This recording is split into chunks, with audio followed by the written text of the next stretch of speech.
Good afternoon, guys. Welcome to today's live. Now, normally I would be having a guest on today, but unfortunately, Danny has had to reschedule. So we're actually going to have her on tomorrow at the same time. So instead of disappointing you, I thought I would come on and I would just have a bit of a chat with you about some things that are going on in my mind at the moment. So I hope that's okay. Feel free to tune in tomorrow as well if you wanted to catch the chat with Danny. But you're going to have me just today. I'm going to be talking a little bit about patience. Okay, now, if anyone's got any questions about patience while I'm talking about this, please feel free to chuck in the box. But basically, I'm just going to give you my kind of understanding of what patience is, what patience means, how it's relevant right now in today's world, and why people are maybe getting frustrated with patience, maybe not having enough of it, maybe having too much of it. So yeah, I'm basically talking about the fact that when something happens that is out of your control, okay, normally you have to wait, right? You have to wait for something to happen or for something not to happen, and it causes you to be in a position of like limbo, right? Now, I think everyone can agree we are all in this position of limbo. We don't know what's happening, where it's going, what's going on, and things are all up in the air. You know, our jobs, our families, our lives, our everything is just like everywhere, okay? And when you strip it back and sort of figure out what's actually going on in your life, it's really important to notice the things that have stayed consistent. Okay, now the things that can stay consistent are the things that you can control, because they're part of what you can look at and what you can do. So when it comes down to things like that, you have to understand that those things that you can control, excuse me, those things that you can control, you should focus a lot of your energy on them, right? And be patient about the other things that you can't, okay? So when it comes down to things like, let's say you want to start something new in lockdown or during quarantine, or you want to start a new job, for example, or you want to start doing a new exercise regime, or you want to learn a language, or you want to do something that like basically betters you or makes you feel better about yourself, right? The one piece of advice I would give you is you get out what you put in, okay? And what I mean by this is if you think that your end goal of let's say you want to get a new job, for example, you want to change careers, okay? It's not going to land on your plate, right? You're not going to get it straight away in your hand or in your lap when you want it. You have to put the effort in. You have to go through and actually like put out what you want to get back. So if you want to get back a job in a certain industry, start connecting with people in that industry. Start researching that industry. Start reading books on it. Start getting yourself immersed in that industry, right? And I'll give you an example, okay? At the beginning of this month, you can go back and you can check.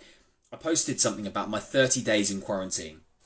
And I said that I was interested in basically doing a couple of things, and those things I have been plugging away at quietly in the background, and some things have come quickly, other things still haven't happened, but the majority of things have started to materialize.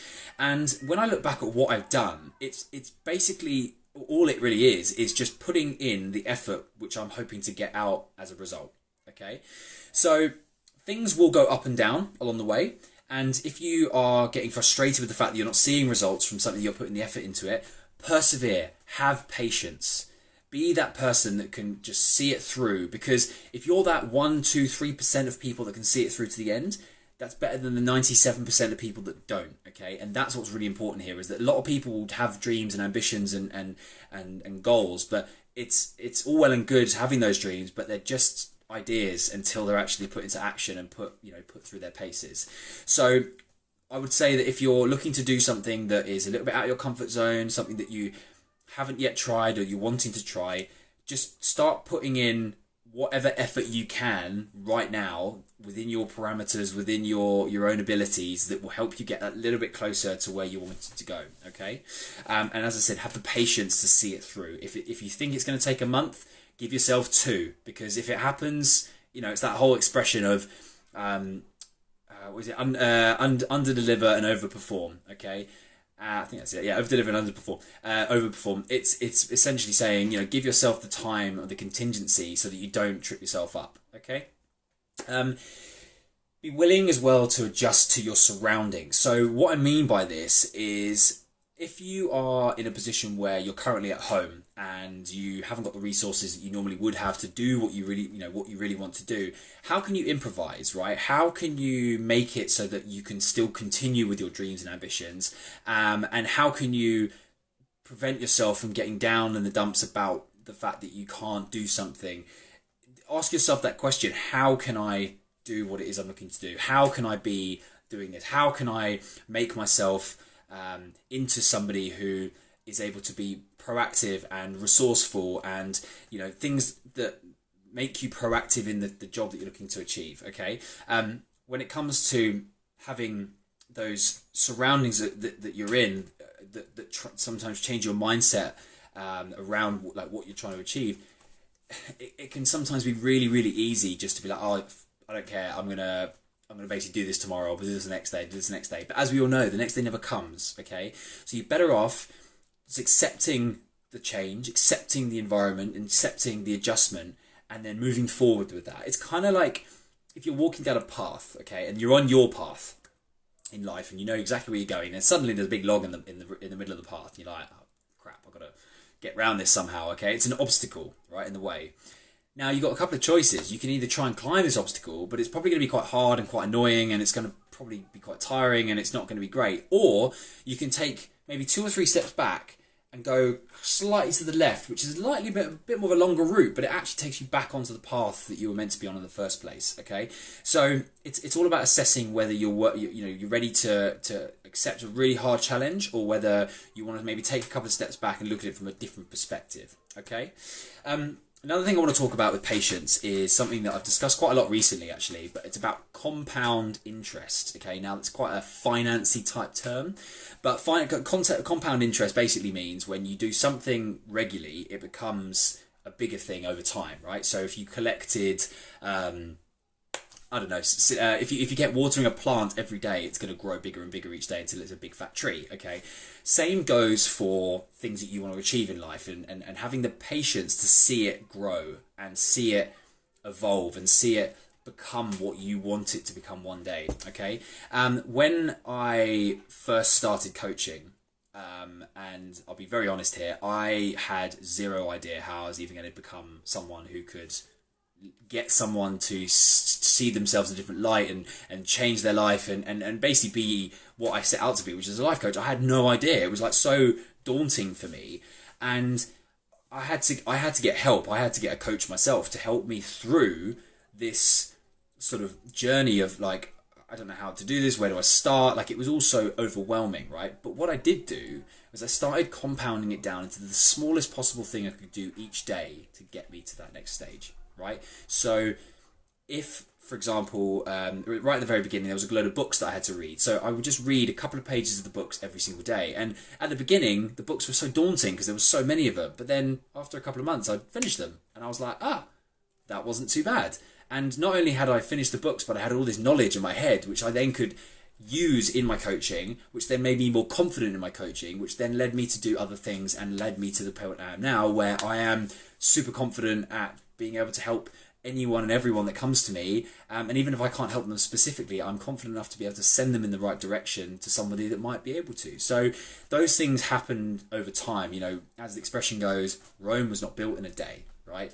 So you've got to understand that things that you do today will have an impact on tomorrow, which will have an impact on next day and next week and next month and next year, and then ultimately your entire life. So yeah, trust the process and be willing to give yourself time to grow and give yourself time to evolve into whatever you're looking to achieve. Okay, breaking things down is also a really, really important stage. So a lot of people some people are the sort of people that would like to go sort of head first into something, for example, and do everything all at once and just get it done, right? Others maybe like to take their time.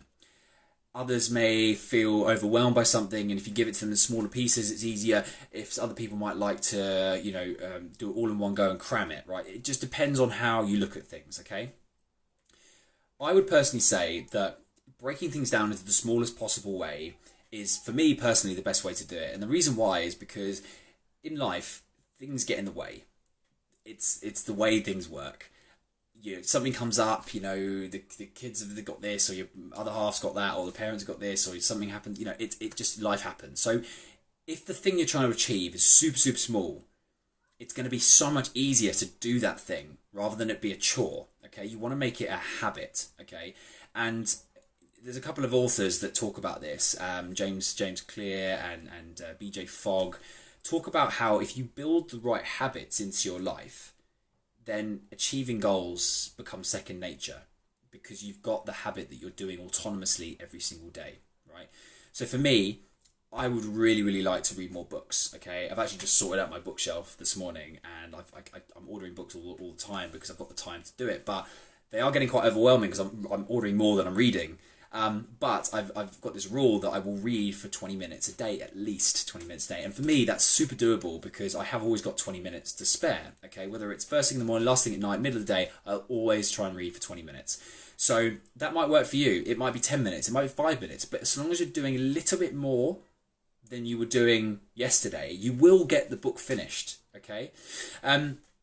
When it comes to obviously having patience around this whole thing and the topic of the conversation, I kind of got a bit digressed slightly a little bit, but the patience of being able to trust that you will get to where you're going is so key, because if you can look at yourself and go, right, I will get there one day, I just have to have the patience and the know-how, then you will get there because you believe that everything that comes in your way and the obstacles that you face are totally, you'll be able to get around them. You'll be able to look at them and think, oh, that's fine. It's just a bump in the road, as they say. Or, you just take a few steps back and then you can move forward again, okay? Also, remember, life is long, okay? Enjoy it. I would say that if you're looking to really pump through with doing courses and get things finished and like whatever, if you need to get it done, great, you've got a deadline, that's fine. But if it's not a rush and you would rather take your time, do it in small chunks, then that's fine as well. Like, it's all about the journey and about understanding that you will learn as you go. I've had quite a few people message me over the last couple of months and years asking about coaching and asking how you got into it and where did you start and all this sort of stuff. And I've shared everything and I tell them what I'm up to. And there's some people that are like, that's amazing, and I'm still in touch with them, and they're on a journey too, and they're learning and everything else. And then there's other people that wanted to get into coaching because it was part of their job, or because they wanted to help a friend out, or whatever it might be. And they've gone and studied it really, really quickly, and now are doing that, and that's great as well. But it's all individual, and it totally depends on how you want to play it. But ultimately, the whole point of this video is to talk about patience, enjoying patience, having patience, being able to understand that some things are in your control, your feelings, your emotions, stuff that's inside you, but other things are not, right? And things like the pandemic, when the vaccine's coming on, what the weather's going to be like, if they're going to have eggs at Tesco's, you don't have any control over that, I'm afraid. So don't let it get to you. Just have patience and be able to see the world for what it is and accept the beautiful things that we have, like the lovely days that we're having at the moment in the UK at least, and the fact that we have got time to work on ourselves while this whole thing is going on. So yeah, I'm just going to quickly go through and check if we have any questions from anyone, because there was a few people that perked up and said hello. Let's have a look. Thank you so much. There's loads of people that joined in. This is great. Yes, Charlotte, under promise and over deliver. It's always good. My cousin Tom's in there. Hi, Tom. Zoe, yes, the book Atomic Habits is great. Yeah, it's a wonderful, wonderful book. It's fun. Where's the other one? This is the other one that I recommend. BJ Fogg, Tiny Habits. It's a very, very good book. Again, it talks about how you can make very, very simple changes in your life by having very small habits. But yes, as I say, guys, sorry that Danny wasn't here today. She's going to come and join us tomorrow at the same time, so I'll put something on social about that. But if anyone has any questions about today's live, about patience, about sort of the goals that they're looking to achieve at the moment, or if anyone's just got any sort of, if they need some guidance on how to start things or maybe stuck at a certain point, they want some advice, please feel to hit me up on the DM. I won't bite, promise, and I'm always happy to get back to you and help you out in whatever you need. All right, cheers guys, peace out, I'll see you guys tomorrow.